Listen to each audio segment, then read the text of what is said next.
Part of Hannah's present was a little safari to see the big five. We saw about 4. I asked the dude who took us on the safari how many of those he did a week. He said about 3 or 4.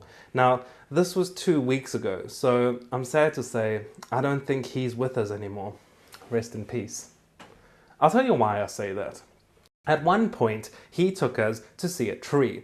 He stuck his key deep into the bark above his head and allowed the sap to squirt out. He then told us how this particular tree was extremely poisonous. If you get any of the sap in your eye, you're definitely blind. And if you don't wash it out immediately, you're dead. So you can bet that if he manages to get in trouble with a tree, going into a tight space with monsters might be a bit of an issue as well. This brings us on to our next stop, the lion enclosure. You know lions, right? Big, scary animals, king of the jungle. Well, not the jungle, they don't live in the jungle. King of something. Anyway, the point is, they're not to be messed with. Safari Sam drives us, with no windows or doors or anything, right into the domain of the most dangerous animal in Africa, besides the mosquito.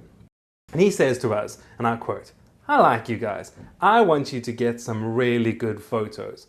And he drives right in between 10 of the biggest sleeping lions that he can find. Some of these lions get pretty mad because they have to get up and move out of the way.